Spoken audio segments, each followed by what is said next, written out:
لفظوں سے ہدایت بھی کرتا ہے، اور اگر کوئی شخص اسی قرآن کو عرض کر رہا ہوں، اسی قرآن کو دل و جان سے اختیار کر لے تو یہ قرآن راستے میں کہیں نہیں چھوڑتا، منزل تک پہنچا دیتا ہے۔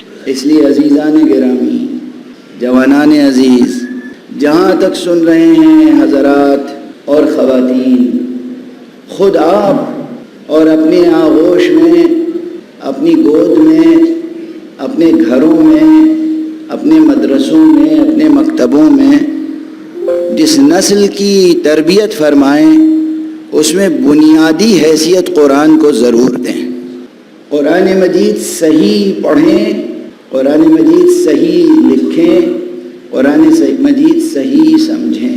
میں نے اپنی زندگی میں کم از کم دوسرے علوم و فنون کے ساتھ ساتھ خصوصیت کے ساتھ ایجوکیشن، اور ظاہر ہے کہ خصوصیت کے ساتھ مسلمانوں کی ایجوکیشن اور شیعوں کی ایجوکیشن کے مسائل پہ بہت غور کیا ہے، کوششیں بھی کی، غور بھی کیا، تھیوریٹیکلی بھی، پریکٹیکلی بھی، اور ہمیشہ کہتا رہا ہوں کہ دونوں علوم کی ضرورت ہے، دینی علوم بھی سیکھیں اور دنیاوی علوم بھی سیکھیں۔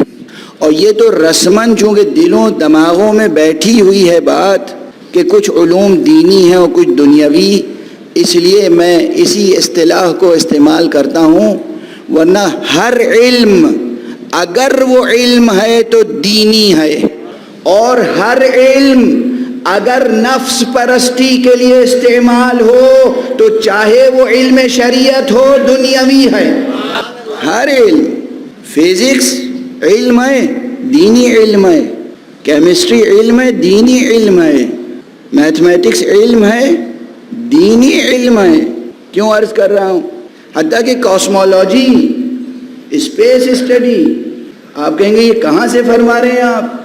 میں جواب میں قرآن مجید کی آیت پڑھ سکتا ہوں آپ کے سامنے۔ یہ جو بار بار پروردگار نے قسم کھائی ہے ستاروں کی، سورج کی، چاند کی، پہاڑوں کی، زمین کی، ہر چیز کی قسم آدمی کھاتا کس لیے ہے؟ تاکہ غور تو کرو کس چیز کی قسم کھا رہے ہیں۔ بھئی غور کرنے کی دعوت ہے۔ تو فرض کیجئے کہ آسمانوں میں ستاروں، کہکشاؤں کی کیا حقیقت ہے، یہ تو سوچنے پر ذہن مجبور ہوگا جب قرآن مجید میں ہم پڑھیں گے کہ پروردگار نے فرمایا ہے بسم اللہ الرحمن الرحیم والشمس وضحاها والقمر اذا تلاها والنہار اذا جلاها واللیل اذا یغشاها۔ جہاں ہم نے یہ آیتیں پڑھی وہاں فوراً ذہن مجبور ہوگا کہ ان کی حقیقت پر غور کریں، اور ان کی حقیقتوں پر غور کرنا کیا ہے؟ یہی علم فزکس، یہی کیمسٹری، یہی جیولوجی، یہی کاسمولوجی، یہ سب چیزیں تفسیر قرآن ہیں۔ قرآن مجید للکار کے کہتا ہے ذرا غور تو کرو، دیکھو تو صحیح، مطالعہ تو کرو کہ اللہ نے اس کائنات کو کس طرح بنایا ہے۔ کیف بدأ الخلق، کس طرح اللہ نے خلقت کا آغاز کیا۔ تو کس طرح خلقت کا آغاز کیا، اگر اس پر ایک نوجوان ہوش مند غور و فکر کرے گا تو مجبور ہے کاسمولوجی پڑھنے پر۔ ثم ينشئ اللہ النشأۃ الآخرہ، پہلے یہ دیکھو کہ کس طریقے سے کائنات کا آغاز کیا ہے ہم نے، اور کس طریقے سے پھر ہم دوبارہ اس نشأت کو وجود میں لائیں گے، کس طرح ہم دوبارہ تمہیں خلق کریں گے۔ تو جتنے علوم ہیں جوانان عزیز بطور خاص یاد رکھنا، یہ بات بھلا نہ دینا، فزکس پڑھنا بھی قرآن مجید کا حکم ہے، کیمسٹری پڑھنا قرآن مجید کا حکم ہے، میتھمیٹکس پڑھنا قرآن مجید کا حکم ہے، میڈیکل سائنس پڑھنا قرآن مجید کا حکم ہے۔ زندگی کی اور انسانی زندگی کی ہر ضرورت پر کام کرنا کسی نہ کسی حد تک واجب کفائی ہے۔ یاد رہے گا یہ میسج۔ اور ایک بات اور کہہ دیں، بعض حضرات بعض چیزوں میں دلچسپی خوب لیتے ہیں، رسماً مذمت کرتے ہیں۔ جیسے اکثر لوگ دنیا سے خوب دلچسپی ہے مگر دنیا کو برا کہتے ہیں، ہے کہ نہیں؟ خوب دنیا سے دلچسپی ہے لیکن دنیا کو برا کہتے ہیں رسماً۔ آپ کو معلوم ہے یہ رسمن دنیا کو برا کہنے کا کوئی ثواب نہیں، الٹا عذاب ہوگا۔ کس کو برا کہہ رہے ہیں آپ؟ دنیا کسی نیوٹن یا آئنسٹائن نے بنائی ہے؟ کس کو برا کہہ رہے ہیں؟ کیوں برا کہہ رہے ہیں؟ دنیا کسی نیوٹن نے، کسی آئنسٹائن نے، کسی گیلیلیو نے، کسی کیپلر نے بنائی ہے؟ دنیا اللہ نے بنائی ہے۔ اللہ کی بنائی ہوئی شے کی مذمت کرنے کا آپ کو کیا اختیار ہے؟ آنکھیں کھلی، آنکھیں کھلی۔ اسی لیے یہ واقعہ کسی اور کا نہیں، مسجد کوفہ کا ہے۔ امیر کائنات امیر المومنین علی ابن ابی طالب علیہ الصلوۃ والسلام تشریف فرمائیں، ایک شخص آیا اور دنیا کی مذمت کرنے لگا، آپ نے فوراً ڈانٹا اسے غیظ و غضب میں، کہا وائے ہو تجھ پر، تو دنیا کی مذمت کرتا ہے؟ کب اس دنیا نے تجھے دھوکہ دیا؟ کب اس دنیا نے تجھے دھوکہ دیا؟ کب اس دنیا نے تجھے فریب دیا؟ کیا دنیا نے تجھے موت کے مناظر نہیں دکھائے؟ دنیا تو برابر موت کے مناظر دکھا رہی ہے۔ تو اگر موت کا اپنی موت کو بھلا دیتا ہے تو یہ تیری برائی ہے یا دنیا کی؟ میں نے خلاصہ عرض کر دیا، ایک یادگار عظیم الشان خطبہ ہے امیر المومنین علیہ الصلوۃ والسلام کا۔ وہی مولا علی جو خود دنیا کو ٹھوکروں میں رکھتے تھے، وہی مولا علی جنہوں نے دنیا کو طلاقیں دی تھیں، ایک نہیں دو نہیں، وہی طلاق جس پہ ملک میں ہنگامہ مچا ہوا ہے، 3 طلاقیں، 3 طلاقیں مولا علی نے دنیا کو دے دی۔ اچھا یہ بتا دوں، کسی اور کو حق بھی نہیں ہے طلاق دینے کا کہ دنیا کو طلاق دے دے۔ یہ محمد و علی کے علاوہ کسی کا منصب نہیں ہے کہ دنیا کو طلاق دے سکے۔ لفظ طلاق کی اہمیت اور اس لفظ کے استعمال پہ غور کیجئے، کیونکہ آقا رسول اللہ اور مولا کائنات نفس رسول، ان کی حیثیت کچھ اور ہے۔ آقا کی حدیث ہے، فرمایا انا وعلی ابوا هذه الامہ، ہم اور علی اس امت کے باپ ہیں، میں اور علی اس امت کے باپ ہیں۔ اور جب ایک شخص نے کسی اور کا تذکرہ کیا امیر المومنین علیہ السلام کے سامنے، یا علی، وہ بہت دنیا سے محبت کرتا ہے، تو آپ نے فرمایا الدنیا کالام للرجل ولا یلام الرجل رجل علی حب امہ۔ ارے یہ دنیا ایک انسان کے لیے ماں کی طرح ہے، اور کوئی اگر ماں سے محبت کرے تو ملامت نہیں کی جاتی۔ ذرا اس تشبیہ کو دیکھیے گا، خود کیا ہیں؟ باپ۔ دنیا کو کیا کہا؟ ماں۔ ہم آپ سب ہیں فرزندانے دنیا۔ کبھی سنا ہے کہ بیٹا ماں کو طلاق دے؟ کبھی سنا ہے؟ کبھی سنا ہے؟ ہاں، اولاد منہ تکتے رہ جاتے ہیں، باپ ماں کو طلاق دے دیتا ہے۔ اگر ماں نالائق ہو تو طلاق ہونی چاہیے، مگر اگر ماں لائق ہو تو ہرگز نہیں ہونی چاہیے۔ یہ ایک الگ بحث ہے، اس بحث کو پھیلاؤں گا نہیں، صرف یہ عرض کر رہا ہوں۔ 1 دن یا 2 دن قبل میں نے عرض کیا تھا کہ دنیا بیزاری نہ سیکھو، دنیا کو تسخیر کرنا سیکھو۔ دنیا کو تسخیر کرو اور اس کی راہ میں نظر کر دو، لٹا دو کہ جس نے یہ دنیا تمہاری ٹھوکروں میں رکھی ہے، جس نے یہ دنیا ٹھوکروں میں رکھی ہے۔ میں اپنے برادر معظم جناب حجت الاسلام والمسلمین علامہ سید ذوالقدر رضوی صاحب، پروردگار ان کا سایہ برقرار رکھے، انہوں نے انگلستان میں لندن، بحمد اللہ لندن کی سرزمین پر پہلی مومنین کے لیے شرعی مسجد تأسیس فرمائی، اس کی بنیاد رکھی، اور تقریباً ایک مکمل امام بارگاہ اور لائبریری اور مسجد اور ایک مکمل سینٹر تعمیر کیا۔ مجلسیں بھی پڑھتے ہیں، کم پڑھتے ہیں، لیکن اس وقت میں ان کا ایک نقطہ ذکر کرنا چاہتا ہوں۔ لیکن میری ایک عادت ہے، میں جو کہتا ہوں خود کہتا ہوں، اور ایک لفظ بھی کسی کا کوٹ کرتا ہوں تو بتا دیتا ہوں کہ یہ کس کا ہے۔ ایک لفظ بھی اگر کوٹیشن ہے تو کوٹیشن ہے، اور یہ آپ میں سے ہر ایک کو یاد رکھنا چاہیے۔ دوسرے کی بات اپنی کہہ کر بیان کریں گے، کتنی ہی اچھی بات ہو مگر جھوٹ کہلائے گی، جھوٹ کہلائے گی۔ بات کسی کی ہم اپنے نام سے بیان کر دیں، جھوٹ ہے، غلط ہے، اس میں تاثیر بھی نہیں ہوگی، اس میں اثر بھی نہیں ہوگا۔ بہرحال تو ایک جملہ انہوں نے فرمایا جو ان کے اپنے تجربے، ایکسپیرینس اور آبزرویشن پہ مبنی ہے۔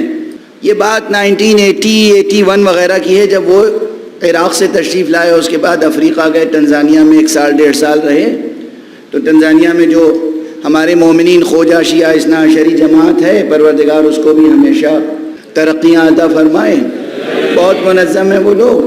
وہاں وہ امام جمعہ کی حیثیت سے خدمتیں بجا لا رہے تھے، تو ان کے دوست تھے، احباب تھے۔ ایک دن ایک بے تکلف دوست کچھ لے کے آیا اور کہا مولانا یہ کیا ہے جانتے ہیں آپ؟ ان کا کیا ہے؟ مٹی ہے۔ تو مسکرائے۔ مٹی کی مثال میں دے چکا ہوں ایک دن قبل۔ ان کا مولانا صاحب یہ مٹی نہیں ہے، یہ سونا ہے۔ یہ جو سونا نکلتا ہے نا زمین سے، تو ابتدائی شکل میں ایسا نظر آتا ہے جیسے مٹی، پھر یہ ایک خاص پروسیس سے گزرتا ہے، تب سونا بنتا ہے، تب کندن بنتا ہے۔ غور فرمایا آپ نے؟ انہوں نے دیکھ لیا اور اس کے بعد ممبر پر انہوں نے یہ جملہ کہا جو میں اب آپ کو سنا رہا ہوں کہ سونا اللہ نے پیدا کیا تھا تمہاری ٹھوکر میں، تم نے اس سونے کو سجا لیا سر پہ تاج بنا کے۔ یہ انسانی ترقی ہے یا تنزلی؟ لیکن اس سے ایک عبرت اور ہے، اب جملہ آگے بڑھا رہا ہوں۔ جس طرح خاک میں سونا ملا ہوا ہوتا ہے اور ایک خاص پروسیس کے بعد پھر اس میں خاک کا ایک ذرہ بھی نہیں ہوتا، خالص سونا اور کندن واقعاً اس قابل ہوتا ہے کہ اس کو سجایا جائے، کم سے کم سونے کے لیے اور چاندی کے لیے اس دنیا میں، اس نیلگوں آسمان کے نیچے، اس خاکستری زمین کے اوپر سب سے بڑا شرف اتنا ضرور ہے کہ کربلا میں ہمارے آقا حسین کی زری چاندی کی ہے، گنبد سونے کا ہے۔ یہ شرف تو چاندی سونے کا ہے۔ تو سونا قیمت پیدا کر لیتا ہے، خاک کا عنصر ختم ہو جاتا ہے اور جب خالص سونا رہ جاتا ہے تو بہت قیمتی ہوتا ہے۔ ایسے ہی ہمیں اور آپ کو اللہ نے پیدا کیا ہے۔ یہ بدن خاک کا ہے، اس کے اندر روح ہے۔ اگر تزکیہ کرتے جاؤ، تربیت کرتے جاؤ تو عنصر مادے کا کم ہو جائے گا، روح کی طاقت بڑھتی چلی جائے گی، تو پھر تمہیں فرشتے اپنے سروں پر اٹھائیں گے۔ آپ سمجھے تزکیے کا مطلب کیا ہوتا ہے؟ تزکیہ کسے کہتے ہیں؟ تزکیہ۔ اچھا ٹھہریے، اب باتیں تو اتنی ہیں اور وقت ختم ہو رہا ہے، ظاہر ہے آخری مجلس ہے اس سلسلے کی۔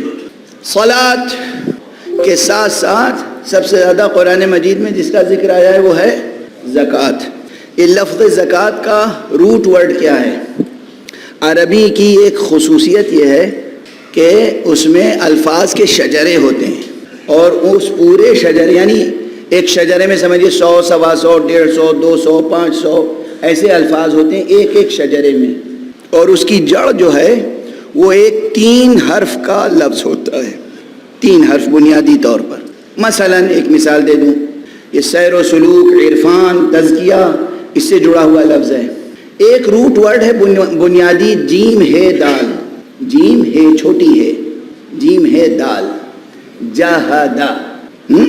اسی جیم ہے دال جہادہ سے وہ لفظ نکلا ہے جسے کہتے ہیں مجاہدہ۔ مجاہدہ یعنی کسی چیز میں خوب کوشش کرنا، مجاہدہ نفس یعنی نفس کو کوشش کر کے بلندیوں تک پہنچانا، یہ مجاہدہ۔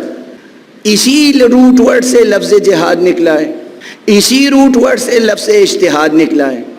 اجتہاد، جہاد، مجاہدہ سب ایک روٹ ورڈ سے نکلا ہے، جیم ہے دال، اور نہ جانے اور کتنے الفاظ ہیں، میں تو صرف 3 کا ذکر کر رہا ہوں نا، پورا ایک شجرہ تو نہیں بیان کر سکتا ایک وقت۔ روٹ ورڈ کیا ہے؟ جیم ہے دال۔ اب ان تینوں میں رشتہ کیا ہے بتا دوں۔ اجتہاد اب موجودہ رائج اصطلاح میں اجتہاد کے معنی ہیں پوری علمی کوشش کرنا اللہ کے حکم کو ڈسکور کرنے کے لیے۔ ڈیفینیشن یاد رکھنا، اللہ سبحانہ و تعالیٰ کے احکام کو مولا رسول اللہ صلی اللہ علیہ وآلہ وسلم کے احکام کو حضرت امیر المؤمنین ولی المتقین امیر المؤمنین علی ابن ابی طالب علیہ السلام کے ارشادات کو سامنے رکھ کر حکم شرعی کو حکم کو ڈسکور کرنا، اس حکم کو ڈسکور کرنے کے لیے پوری کوشش کرنا، پوری اپنی ذہنی صلاحیت کو صرف کر دینا، اس کا نام ہے اجتہاد۔ اور پھر اپنی پوری طاقت کو اس اجتہاد سے بھی زیادہ پوری طاقت کو صرف کر دینا اس حکم پر عمل کر کے اپنے نفس کو بلند کرنے کے لیے، یہ ہے مجاہدہ۔ اور پھر پوری طاقت صرف کر کے جس طرح اپنے نفس کو بلندی تک پہنچایا ہے، پورے انسانی معاشرے کو بلندیوں تک پہنچانے کے لیے کوشش کا نام ہے جہاد۔ اب جہاد کی حقیقت کیا ہے اور جہاد کی ڈیفینیشن عام طور پہ کیا بیان ہوتی ہے؟ واضح ہے؟ اب اس بحث کو آگے نہیں بڑھاؤں گا، بس ایک ایک جملہ ذہن میں رکھیے، اور ظاہر شکوک پیدا ہوں گے، شبہات پیدا ہوں گے، سوالات پیدا ہوں گے، تو کچھ آپ کی جستجو بیدار ہوگی، کچھ جائیے ڈکشنری خود کنسلٹ کیجئے، استادوں سے پوچھئے، طبیعت میں اطمینان نہ ہو تو کسی کے رعب سے چپ نہ ہو جائیے، سوال جاری رکھیے۔ سوال جوانوں، عزیزوں، بزرگوں، سوال کہیں بازار میں بکتے ہیں کیا؟ سوال آپ خرید کے لاتے ہیں؟ سوال فطری طور پر دل و دماغ میں پیدا ہوتے ہیں، اس کا مطلب سوال کا پیدا کرنا آپ کے اختیار میں نہیں ہے۔ سن لینا یہ بات، 2-3 بار پہلے دوسرے ملکوں میں کہہ چکا ہوں، آج آپ کے سامنے کہہ رہا ہوں، یہ تربیت نفس کا کے سبقوں میں سے ایک اہم سبق ہے۔ سوال کسی بازار میں نہیں ملتے، سوالات ذہن میں پیدا ہوتے ہیں، دل میں سوالات پیدا ہوتے ہیں، اور لوگ سوالات سے گھبراتے ہیں، کچھ کرنے سے گھبراتے ہیں اور کچھ اس سے گھبراتے ہیں کہ کہیں ہم سے پوچھ نہ لیا جائے، اور اگر پوچھ لیا جائے تو ڈانٹ کے خاموش کر دیتے ہیں۔ جو ڈانٹ کے خاموش کر دے وہ عالم نہیں ہو سکتا، وہ عالم نہیں ہو سکتا، ٹھیک ہے؟ خیر، تو یہ سوالات جو پیدا ہوتے ہیں کیوں پیدا ہوتے ہیں؟ ایک تشبیہ دے دوں، ہمارا اور آپ کا وجود جو کہ مشہور بات ہے 2 چیزوں سے مرکب ہے نا، روح اور جسم۔ تو ایک یہ جسم ہے، بدن ہے، یہ مادی ہے، خاکی ہے، اس جسم کے لیے بھی کچھ غذا چاہیے، اس کی اپنی فطری طور پر نیچرلی خدا نے ایک پروگرامنگ بنا رکھی ہے۔ جب وہ جو اسٹینڈرڈ انرجی لیول ہے اس سے کم ہوگا تو جسم پکارے گا، انرجی چاہیے۔ یہ جسم کی پکار جو ہے انرجی، اس کو کیا کہتے ہیں؟ بھوک۔ بھوک لگتی ہے۔ اگر جسم صحت مند ہے تو بھوک ضرور لگے گی، اگر جسم صحت مند ہے تو بھوک ضرور لگے گی۔ کبھی کبھی ایسا ہوتا ہے کہ بچے دودھ نہیں پی رہے ہیں، بھوک نہیں لگ رہی ہے، تو ماں باپ لے کے ڈاکٹر کے پاس جاتے ہیں، یہ تو کچھ کھاتا ہی نہیں ہے، اسے بھوک ہی نہیں لگتی۔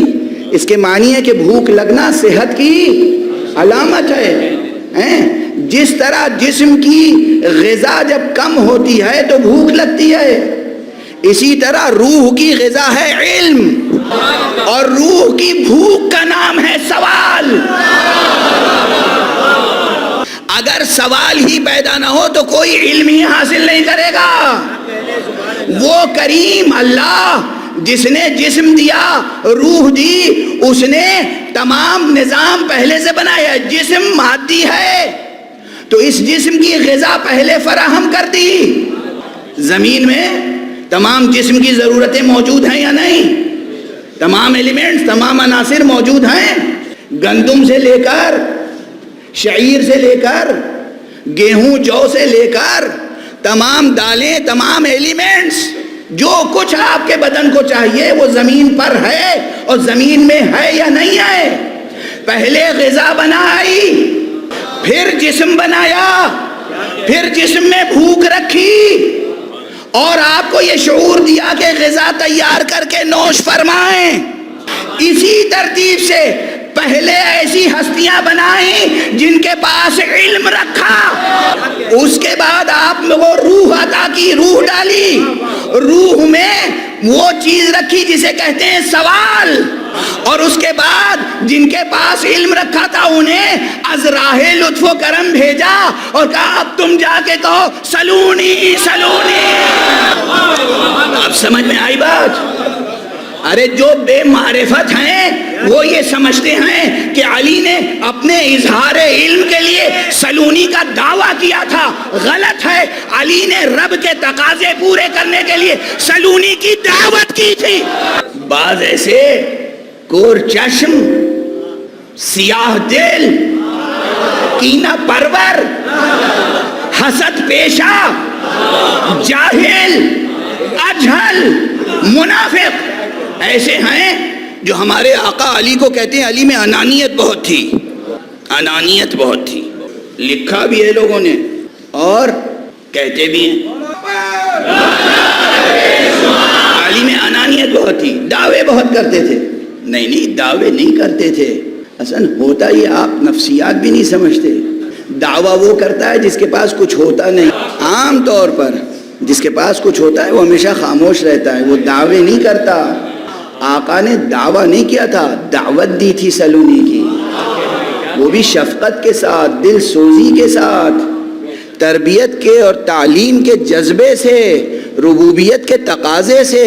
حق سبحانہ و تعالیٰ نے انہیں بھیجا تھا کہ تمہیں جا کے لوگوں کو ہدایت کرنی ہے۔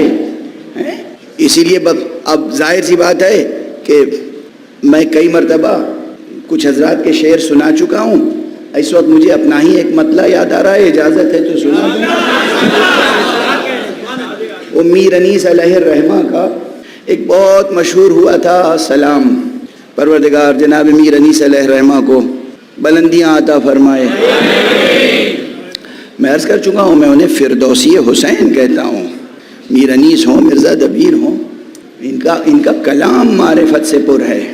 جو لوگ عربی اور فارسی کی کتابیں نہیں پڑھ سکتے، دل لگا کے انیس و دبیر کا کلام پڑھنے، مرثیے پڑھنے، تب بھی معرفت بہت حاصل ہو جائے گی۔ دل لگا کے پڑھیں، سمجھ کے، رسمن نہیں، دل لگا کے پڑھیں سمجھنے کے لیے۔ تو جناب میر انیس علیہ الرحمہ کا ایک مطلب بہت ایک سلام مشہور ہوا تھا، اور وہ یہ تھا کہ صدا ہے فکر ترقی بلند بینوں کو، صدا ہے فکر ترقی بلند بینوں کو، ہم آسمان سے لائے ہیں ان زمینوں کو۔ اب دیکھیے جو شعراء ہیں، ادباء ہیں، وہ ذوق رکھتے ہیں، وہ تو سمجھ گئے۔ جو ہمارے بچے ہیں نا، یہ نہیں سمجھے کہ اس میں کیا معنی ہے، زمینوں سے کیا مراد ہے۔ ایک تو زمین یہ ہے جس پہ ہم آپ چلتے ہیں، اور یہ خاص بحر میں، خاص وزن میں، خاص قافیے ردیف کے ساتھ جو ایک خاص